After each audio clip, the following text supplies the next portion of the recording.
Hey, Stephanie, did you know that National Public Radio has run 16 stories in the last 4 months about depopulation? Wow, really? That's unusual. Maybe we shouldn't be surprised because depopulation panic seems to be getting some media attention. Yeah, that's true. Well, I would really love to dig in on the details and see how good a job NPR did at covering this topic. When overpopulation is being brushed under the rug and being reported on infrequently or inaccurately, who are you going to call? Calling. Call a growth buster. Whoa, whoa, whoa. Welcome to the Growth Busters podcast about coming to terms with limits to growth. In this podcast, we discuss our society's addiction to growth, and we do our best to chart a sustainable course for human civilization. On a full planet, that means it's time we stop expanding the scale of the human enterprise. We're talking about both our numbers and the size of our economy. Of course, that includes exploring ways to shrink our own individual footprints. I'm Dave Gardner, director of the documentary Growth Busters, Hooked on Growth, and founder and chief scientist at the Institute for Advanced Growth Addiction Studies. And I'm Stephanie Gardner, GrowthBusters advisor, environmental law and policy wonk, and sustainable energy enthusiast. You'll find us at growthbusters.org. Search for Growthbusters on Facebook, groups.io, and of course your podcast app for the latest growth-busting news. Real quick, before we get into this hot discussion, Stephanie, I want to share just a little bit of growth-busting news. Interestingly, from November 10th to the 21st of 2025, right about now, the 30th Conference of Parties to the UN Framework Convention on Climate Change, COP30, is taking place in Belém, Brazil. And reports are telling us that the world is heading for global warming of 2.8 degrees Celsius, which is over 5 degrees Fahrenheit. Nations are not living up to their commitments. And of course, Donald Trump reneged on the U.S. commitment. So we are not in the process of making our future climate survivable. In case you were wondering. Yes, thanks for calling attention to that. And unfortunately, it does seem like these Conference of Parties events have been kind of taken over by fossil fuel interests, and nothing seems to be headed in the right direction. But maybe this one could be positive. We'll have to keep tabs on it. You know, the solutions are not in the middle. The solutions are not in compromise, when you're in an emergency like we're in now. And so how do we get enough of a critical mass behind really dramatic action? It seems like the house has got to be on fire before everybody's going to be willing to walk out the door and turn on the fire hose. I don't know. So today we're talking about human overpopulation, and we're doing that because it really needs to be discussed. It needs to be discussed more often, more openly, and more accurately. Many don't realize that we have an overpopulation crisis. They think our environmental problems, like climate disruption, are the result of us burning too much coal, driving too much, flying too much, or eating too much beef. But if these behaviors are causing a problem, then the number of us doing the behaving has got to be part of the equation. Now, the fact is we are in ecological overshoot. It's verified every year by global footprint analysis. Our global population is demanding nearly twice what the planet can sustainably provide year after year. There's just not room on this planet for 8 billion people to thrive. And when I'm talking about room, I'm not talking about square footage. I'm talking about biocapacity. There's not enough atmosphere to clean up our mess and to process our carbon emissions. There's not enough fresh water, not enough fertile soil. You get the picture, I think. So if we decide to do something about that and do it fairly, in the United States, we will need to reduce our footprint to 1/5 of the size it is today. And that is no small feat. If we don't reduce our population, then it likely means no flying, no car, no beef, using a lot less electricity. It means cutting our paychecks down to 20% of what they are today. How many are volunteering to do that? Even you, Stephanie, are you willing to do that? Maybe. Ask me again. Another time. You're at least of a mind to think about that. I'm willing to try new things, but yeah, everyone kind of has to get on board, right? Yeah. But most people aren't, and most people don't feel like they're capable of doing that. So if it's not likely that we can convince many of us to do that, then the solution really is in doing both, embracing and even accelerating population contraction and changing our lifestyles to live more lightly on the planet, doing both. And that's why we've got to talk about human overpopulation a lot more than we do. Stephanie, we originally had other plans for this episode, but I shoehorned this in because it just recently came to my attention that NPR, National Public Radio in the U.S., has been running a series of stories about population decline this year. I had missed that, but so far, since July, I count 16 stories. It's in a series called Population Shift: How Smaller Families Are Changing the World. And I felt like this is worth talking about because, well, how can we expect more couples to make informed, responsible decisions if they don't even know about human overpopulation? As Mark Allen, founder of Population Permaculture and Planning, put it, it is reasoned and rational discussion that will prevent a descent into xenophobia, not ignoring the topic and leaving it in the hands of those who feed off irrational sound bites. So here we are. Now, on the NPR website, we're going to put a link in the show notes to this series. And each story in this series on the website begins with this blurb. Families in the U.S. and around the world are having fewer children as people make profoundly different decisions about their lives. NPR's series, Population Shift: How Smaller Families Are Changing the World, explores the causes and implications of this trend. Now, 16 stories so far in just 4 months, that's pretty amazing, but of course part of our elation would depend on the quality of the stories, so we'll talk a little bit about that today. But what do you think? What was your initial reaction, Stephanie, when I told you that there had been 16 stories about this? I think it's about time to have a closer look. I think we've heard over the previous, 5 to 10 years, alarmism around what some folks call the birth dearth. And yeah, the declining fertility rate has definitely been making appearances in the news over time, but I think it's coming to the fore because of the current presidential administration and kind of a renewed focus on pronatalism. And I know we'll get into those details as we kind of uncover some of the stories that we found most relevant here. So I think it's much more in the common discourse, and I'm honestly not surprised that NPR decided to run a series on it. And it is interesting to me, the whole 16, most of them are 6 minutes in length. There was a longer 30-minute one that seemed to be a different regular podcast series. I don't think that it's enough time to really unpick the nuance. And I think overall I was fairly disappointed by the stories because 6 minutes is not that much time. But if you're trying to get people when they're driving to work or what have you, maybe that's all people have attention span for. But anyway, what did you think? Well, 6 minutes is better than a 30-second TikTok, but yeah, you're right. And that's why the Growth Busters podcast is needed. Yeah. And if you agree with us, we would sure appreciate your help in a number of ways. Pitch in and donate to cover our costs, share the podcast with people people that you think need to hear this message, and help us get on the radar screen of more and more people, because this message needs to spread far and wide. Yeah, I think, we have been getting more population stories in the media over the last couple of years, but you're right, it's all been because of depopulation panic. And it's so interesting that, it seems to be easy to get a story placed about depopulation panic, but really hard to get a story placed about overpopulation.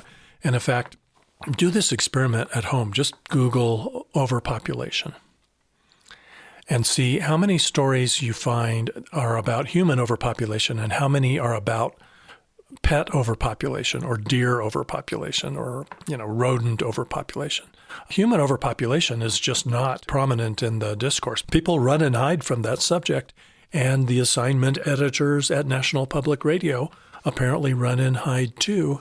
They were willing to do a series mostly about depopulation, and as we'll get into, a little bit of a nod to concerns about overpopulation. But by now, it ought to be conventional wisdom that there are too many people on the planet for us to thrive and for future generations to be able to live decent lives. It's really not debatable.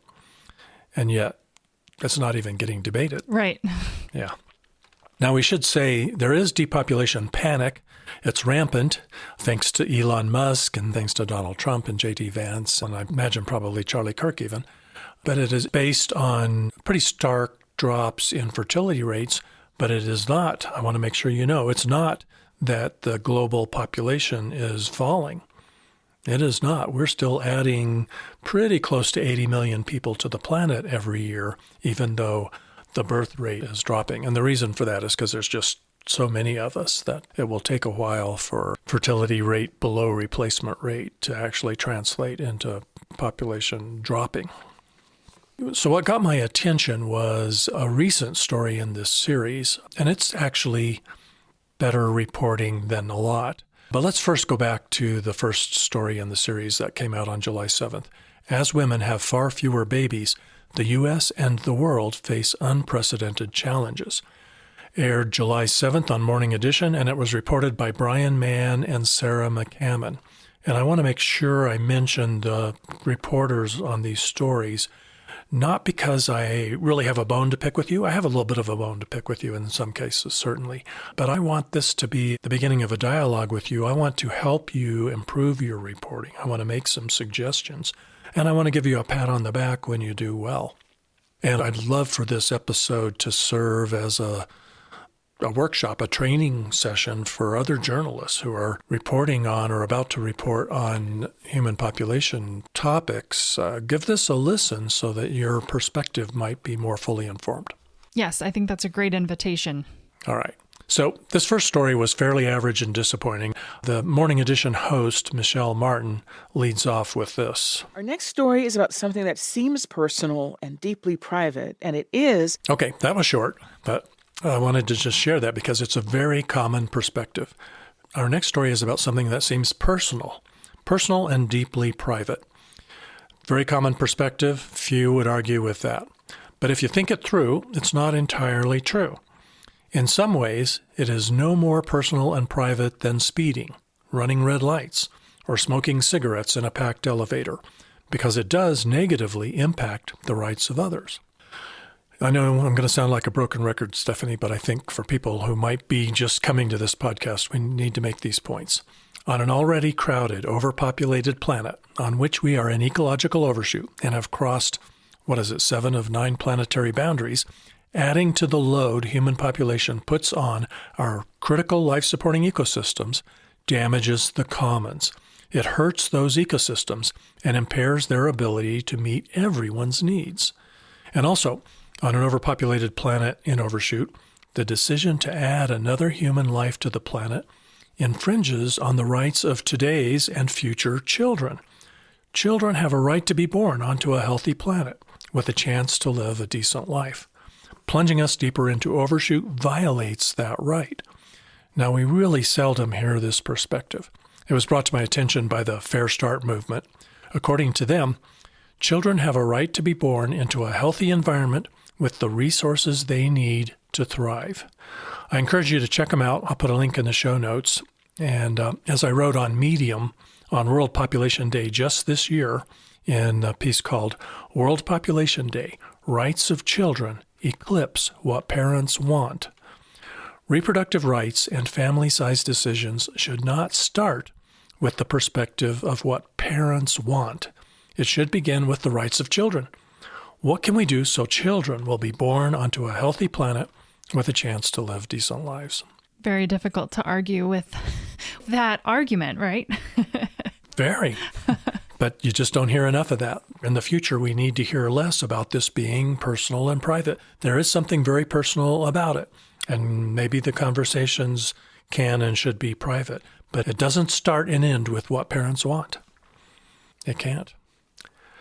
Now, that July 7th story set the scene with a reminder that in the 70s and 80s, the big fear was people having too many kids. Then we heard... But now, all these decades later, things have changed so dramatically. It is baffling and alarming many of the experts who study this. We're actually really facing the question of depopulation. Melissa Carney is an economist. She studies population trends at the University of Notre Dame. All over the world, especially in high-income countries, the birth rate has very quickly plummeted in a sustained way. If you're listening to this story in a traffic jam or on a crowded subway, fewer people might actually sound like a really good thing. But people studying this trend say it's accelerating, and they think all kinds of things could start to unravel as populations rapidly age and shrink. In many countries, it's already harder to find young workers. Innovation and demand for goods could stagnate. Pension and Social Security programs could buckle. Mann and McCammon are rightly pointing out legitimate concerns about how contracting population, or just slowing population growth, will disrupt a system predicated on eternal growth. I'd be impressed if the story didn't just leave us with the impression that this is a big problem to be solved, not by embracing the trend toward smaller families, but by boosting family size. Aren't the reporters aware that many scientists, and not just Paul Ehrlich, remain convinced that 8 billion people, especially living the way we do today, are killing the planet? Many scientists are quite certain there isn't a way to organize our economy and food system to meet the demands of 8 billion that will leave a healthy planet for future generations. I just don't think it's possible. So, as I've mentioned, reducing our population has got to be a part of the equation if we want a thriving human civilization, if we want your generation, Stephanie, to thrive, and if we want the next generation to thrive. It's not just Paul Ehrlich who has this concern. The World Scientist Warning that was issued in 1992 stated, "We must stabilize population." Of course, at that time, global population stood at 5.5 billion. Today, we're over 8 billion and still rising. So stabilizing at today's level isn't really an option. You're right, Dad. We've noticed that the World Scientist Warning second notice, which was a lot more recent than 1992, it was in 2017, they said, quote, "We are jeopardizing our future by not reining in our intense but geographically and demographically uneven material consumption, and by not perceiving continued rapid population growth as a primary driver behind many ecological and even societal threats. By failing to adequately limit population growth, reassess the role of an economy rooted in growth, reduce greenhouse gases, incentivize renewable energy, protect habitat, restore ecosystems, curb pollution, halt defaunation, and constrain invasive alien species, humanity is not taking the urgent steps needed to safeguard our imperiled biosphere." Yeah, and then a few years later, World Scientists' warning of a climate emergency included economic and population growth are among the most important drivers of increases in carbon dioxide emissions. And it stated the world population must be stabilized and ideally gradually reduced. I guess it's important that I read a little more of that because the way it's reduced makes a difference, and it makes a difference in the comfort people have with talking about this subject. They went on, gradually reduced within a framework that ensures social integrity. There are proven and effective policies that strengthen human rights while lowering fertility rates and lessening the impacts of population growth on greenhouse gas emissions and biodiversity loss. These policies make family planning services available to all people, remove barriers to their access, and achieve full gender equity, including primary and secondary education, as a global norm for all, especially girls and young women. Yeah, I have to just point out here that I tend to want to pay more attention to a group of multiple scientists looking at the full spectrum of what's going on our planet as it relates to our population as compared to, who NPR chose to bring on their segment, a economist from a Catholic university. Just had to point that out. Thank you. Very important to point out. Yeah. I don't know why reporters keep turning to economists to talk about population. Well, it is an economic story. The problems are an economic story. The problems of depopulation. The benefits of depopulation are a physical science story in a nutshell. Now, in NPR's defense, the series does eventually get around to visiting how depopulation might be good news. And we'll talk about that one story in a minute. But back to that July 7th report.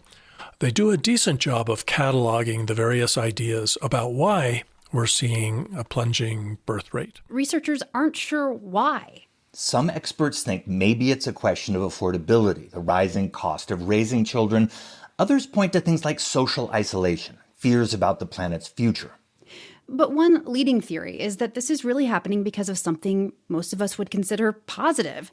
Lots of young people, especially women, just have more freedom and economic independence, and they're making very different decisions about their lives. I didn't envision that we would devote much of this episode to talking about why.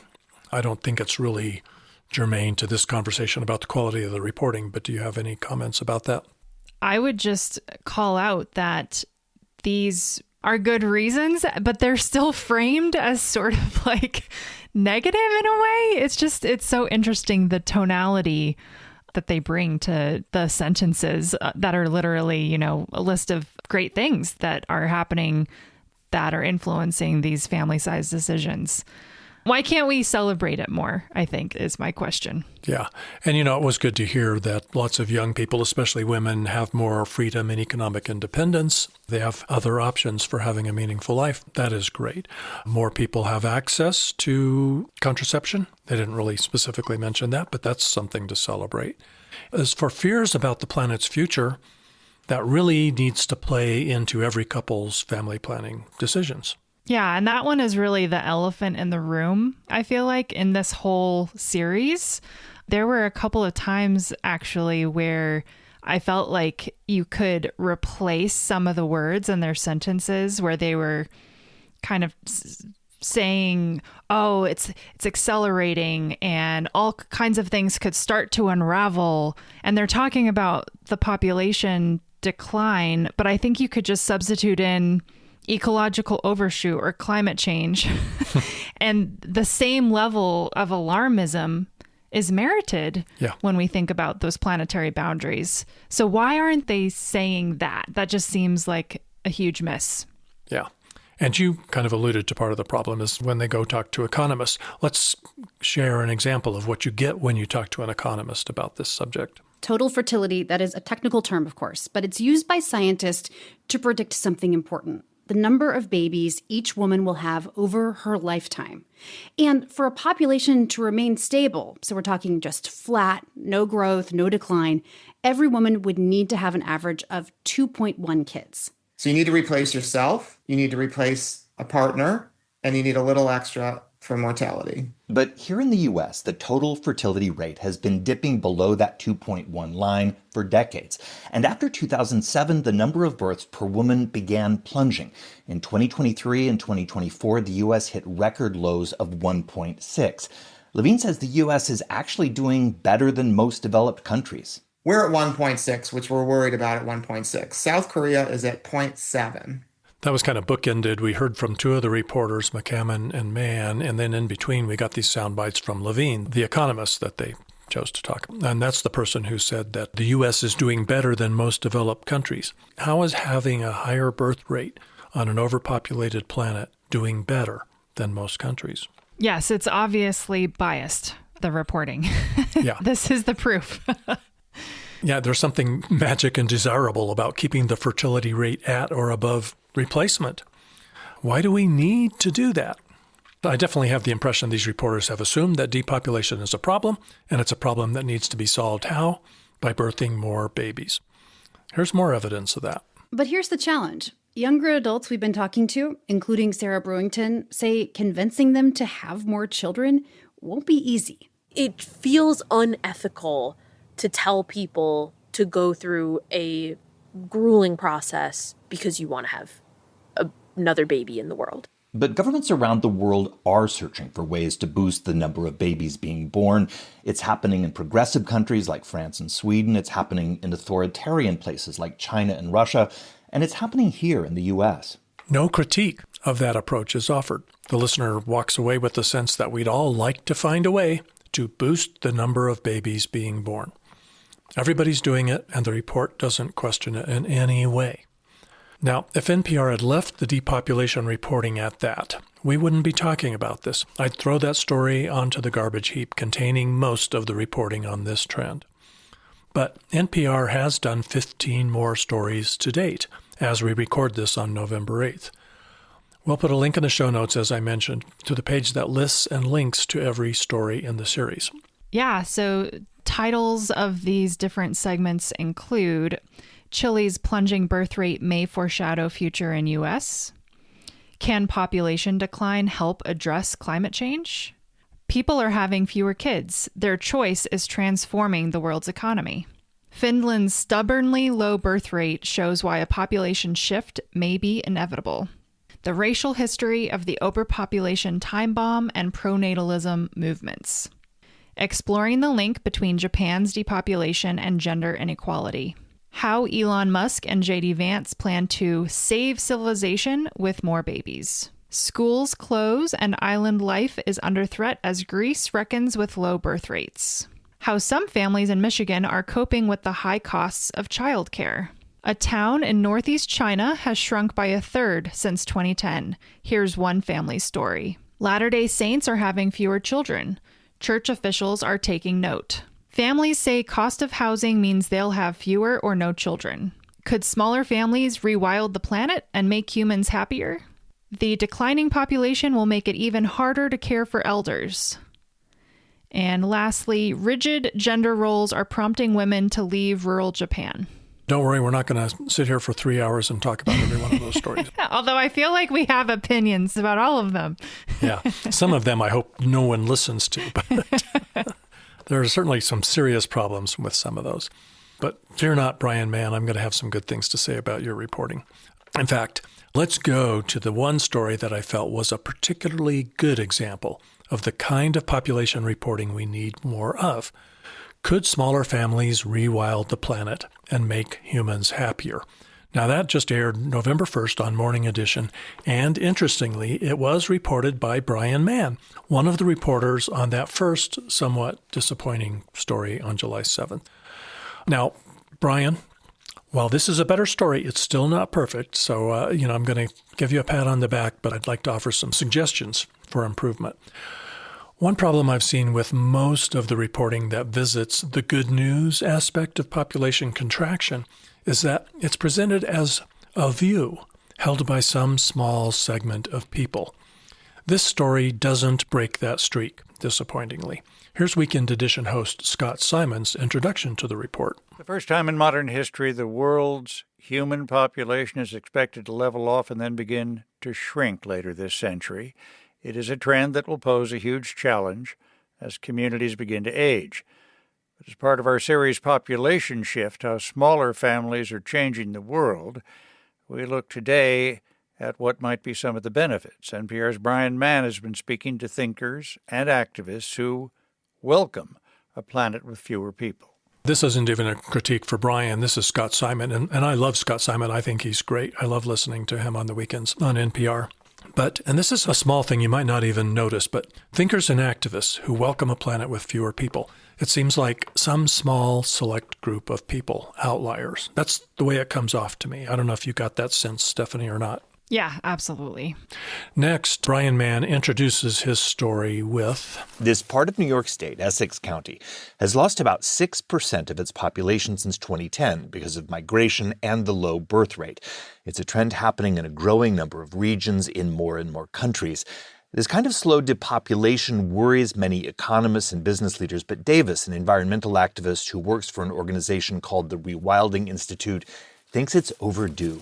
I have a perhaps unpopular view on human population. I believe that we are too many and that we consume too much. We need to encourage a small family ethic, especially among affluent people.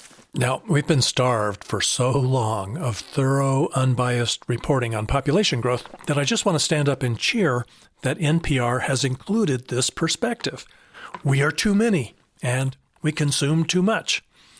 We need to encourage a small family ethic. Yay. Bravo. That's great. So thank you to Brian Mann for the report, and thanks to Mr. Davis for making those statements.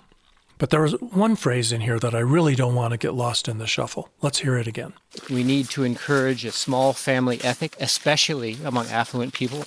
Sustainable population advocates say this all the time, but it's overlooked. People continue to jump to the conclusion that sustainable population advocacy is focusing on poor people, people of color, people in the global south, or people with very high fertility rates. Now, there may have been a time that was true. It is not today. This assumption continues precisely because our society avoids discussing human overpopulation, including most of our journalists. So thanks to NPR national correspondent Brian Mann for featuring one of the many sustainable population advocates who is not a racist and not a eugenicist. Woohoo! Yeah, and I know we were disparaging most of the NPR segments in this series. I would encourage our listeners, if you want to dig in and go to the source material directly, I would recommend listening to two of them in particular that directly tackle this concept, you know, the Venn diagram of immigration, racism, and eugenics. And really, those are all swirling in the pronatalism conversation that's happening in our country right now. So I would encourage you to listen to these to get these perspectives. One of them is called The Racial History of the Overpopulation, Time Bomb, and Pronatalism.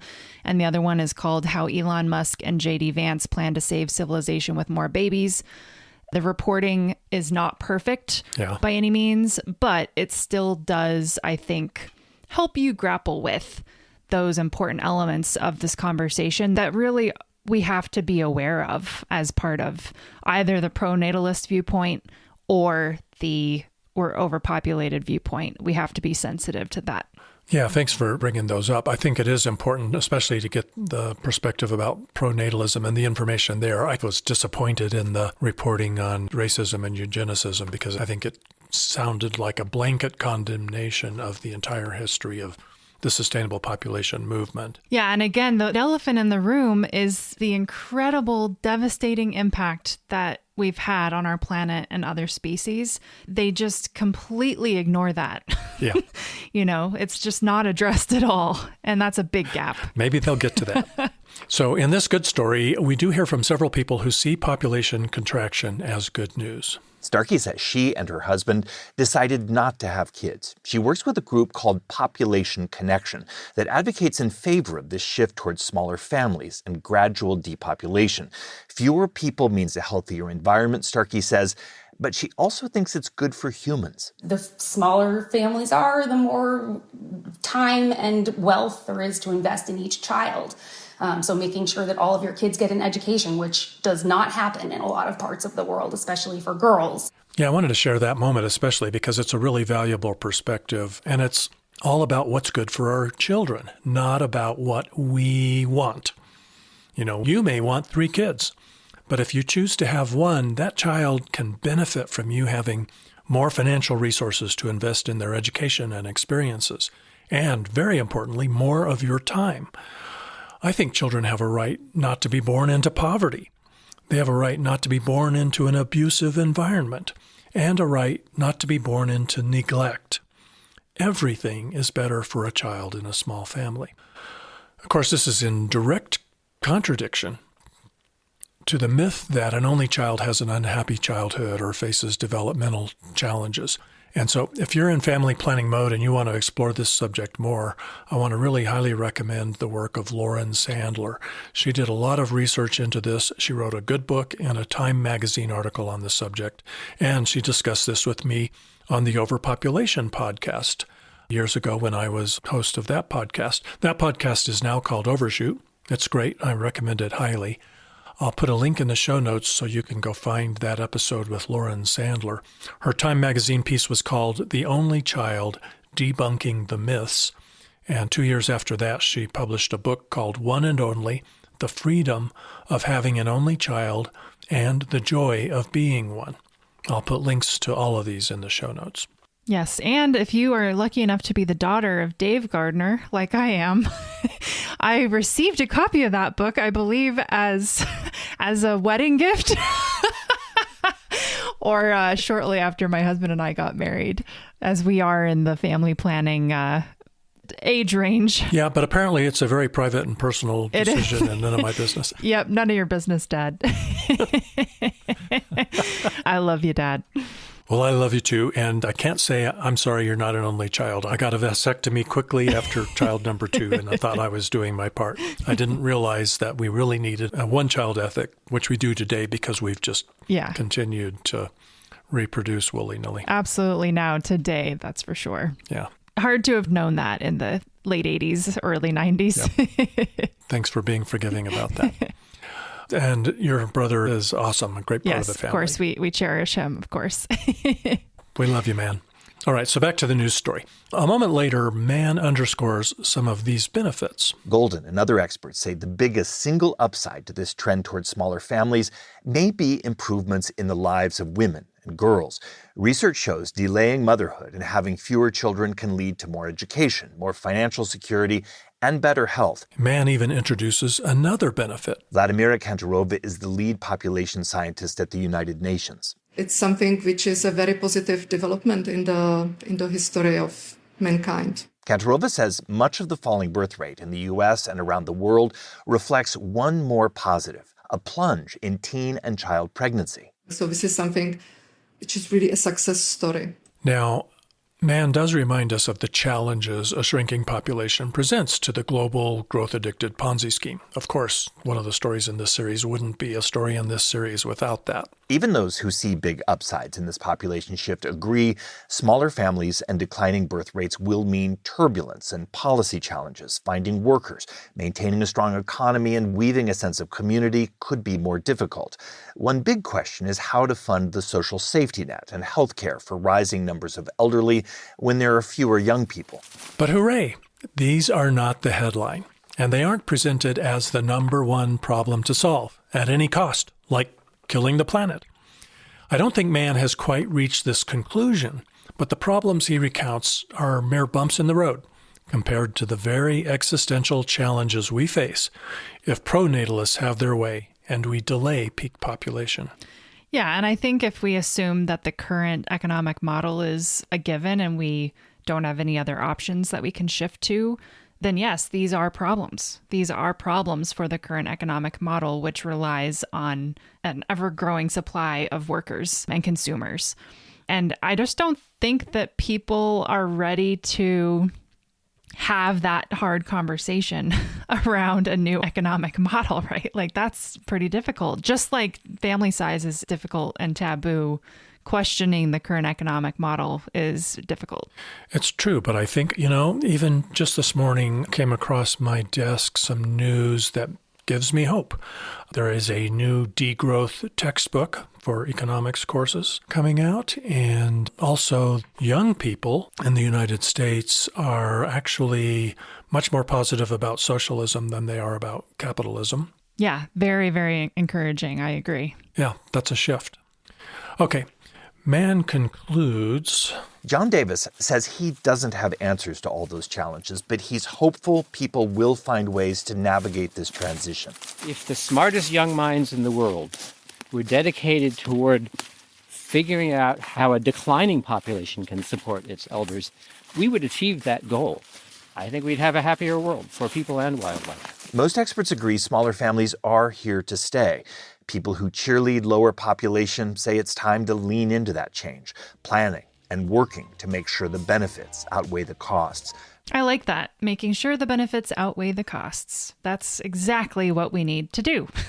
Yeah, but the benefits will outweigh the costs. They will, yes. You and I agree. No matter what. Because the costs are already very high. Yeah, dead planet. The key benefit of a small family ethic is we avoid a dead planet. Pretty hard to argue with that one. Yeah. Had you heard of John Davis and the Rewilding Institute before? Well, I was very familiar with the Rewilding Institute because I think it was founded by John Foreman, who wrote a great book. I didn't know about John Davis. Did you happen to look at the Rewilding Institute's website? No, I haven't checked it out yet. Yeah, I went back and looked at that, and I was surprised. It looks like a much bigger organization than I was thinking it is, so maybe it is, and it's doing well. And I looked at the page about John Davis, and you might want to look at that. That guy's in pretty good shape. Oh. Not only is he a great role model in terms of words, but he is easy on the eyes, too. Oh, maybe he's the poster boy. He should be the poster boy for the overpopulation. Could be, but I'm sorry for objectifying a male body a little bit. Hey, we need all the help we can get. I was pretty impressed with the photograph there. But it didn't look like he was showing off. I think he's pretty humble. Let's end with some comments about the series as a whole. Most of the reporting does suffer from a few inherent flaws, and they're flaws that we see in most reporting, and some of this will be a repeat, but I want to give you a good summary. Avoidance or ignorance of overpopulation. They seem to assume that 8, 9, or even 10 billion people on the planet can live good lives without wiping out vast swaths of nature. As you mentioned, there's just no attention paid to the fact that that is a huge cost of the current population level. The belief that maintaining the current population or growing it is somehow necessary or desirable. Or, I don't know, Stephanie, is it just a poor choice of words?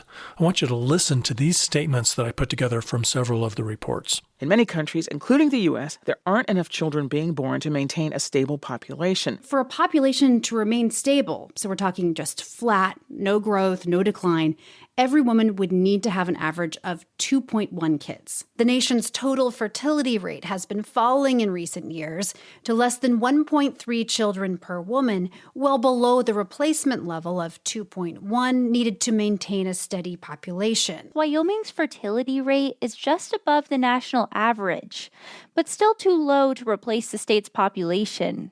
So you need to replace yourself, you need to replace a partner, and you need a little extra for mortality. Maintain a stable population. For a population to remain stable, needed to maintain a steady population. Replace the state's population. So you need to replace yourself. So you need to replace yourself. So you need to replace yourself. So you need to replace over and yourself. over and over again, So we hear this, and it's not really a complete statement that it's essential, but you just walk away with the sense that there's something magic. Oh my God, of course, we're failing somehow if we're not replacing ourselves.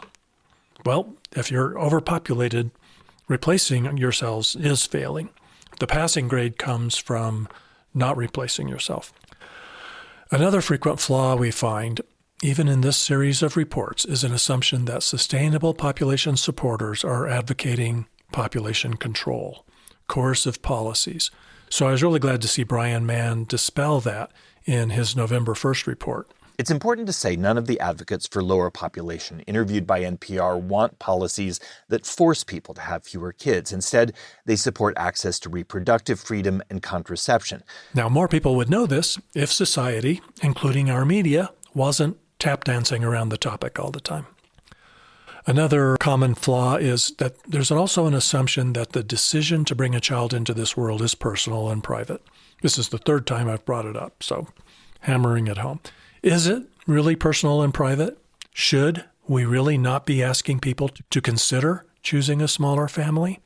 In the first story in the series, the reporters dug up some old tape of Paul Ehrlich. No intelligent, patriotic American family ought to have more than 2 children, preferably 1. That's Paul Ehrlich, a famous scientist. He warned of a population bomb during that 1970 interview on WOI-TV. He called for a government campaign to convince Americans big families are dangerous. You get a scene which shows Los Angeles in the smog, and it just says this city has a fatal disease. It's called overpopulation. Now, that statement is treated in the story as an example of overblown concern about a problem that never came about, human overpopulation.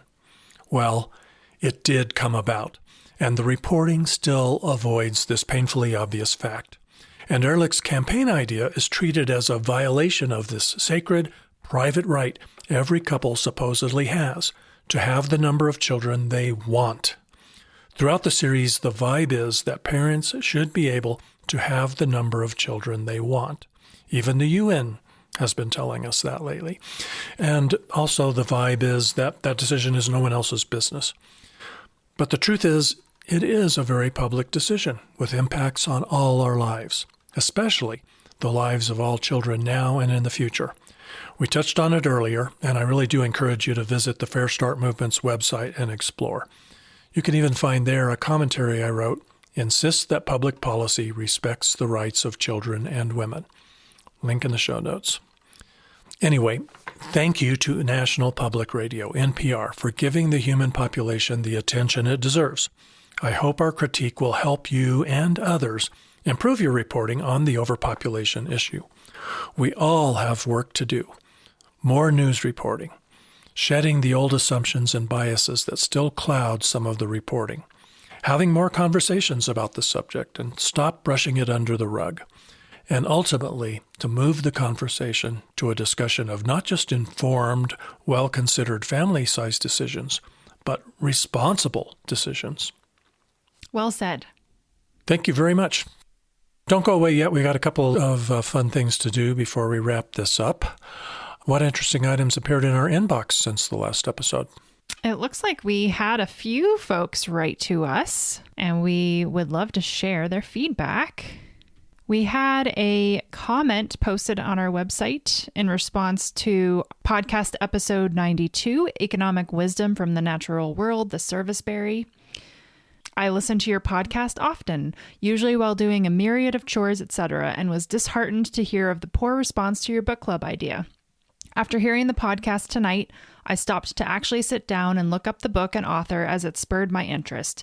I'm unfortunately one of those souls that keep thinking I'll spend more time devoted to your Growthbusters work and support, but at the moment I'm more concerned about the path of the country and the defense of our Constitution so that we can get back on track to curb the idiotic growth concepts of our economic system.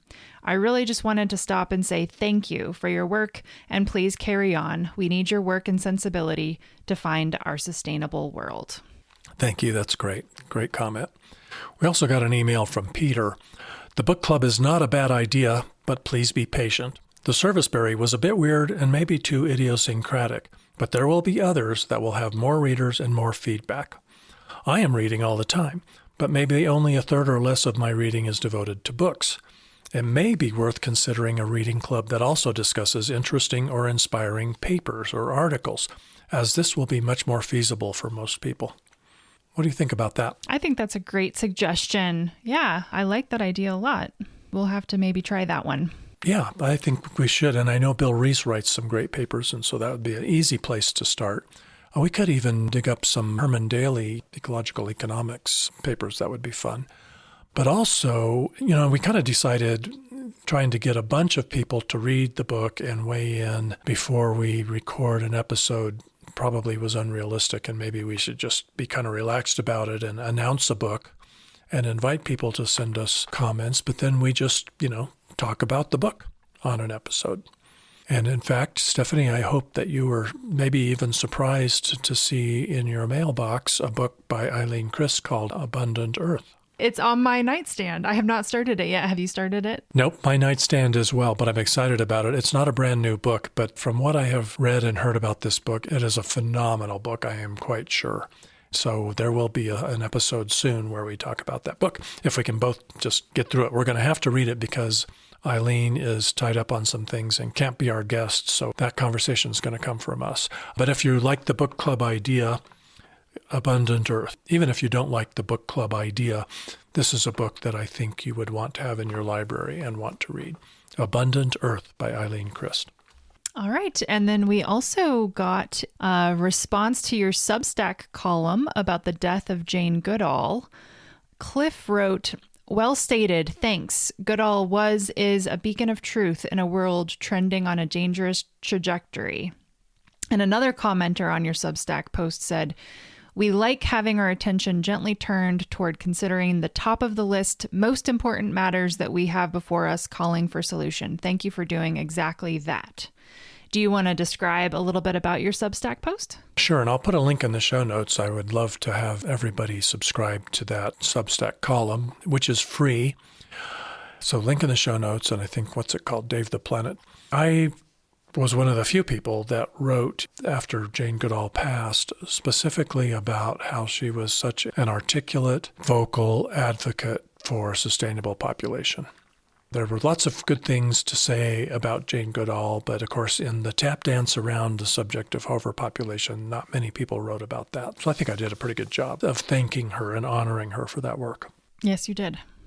All right. And then it looks like the last listener feedback that we have to share on the overpopulation subreddit. Maybe Potatoes wrote, I'll read anything written by the legendary Dave Gardner of Growthbusters podcast! Exclamation point. Wow, Dad, you're a legend. You've reached legend status. Legend in my own mind. We know that. Yeah. That's lovely. That's actually really nice. Well, I do want to circle back to Substack for just a minute. There is an option to have a paid subscription to my Substack column. And I encourage you to think about that because soon, very soon, we're going to offer a benefit to the people who are paid subscribers. And that is, with your permission, Stephanie, I'm not sure I've run this by you before, but what I think we ought to do is record an episode of the podcast that is a group conversation with you, me, and paying members of the Substack column. Yeah, I think that would be really fun. I'm down.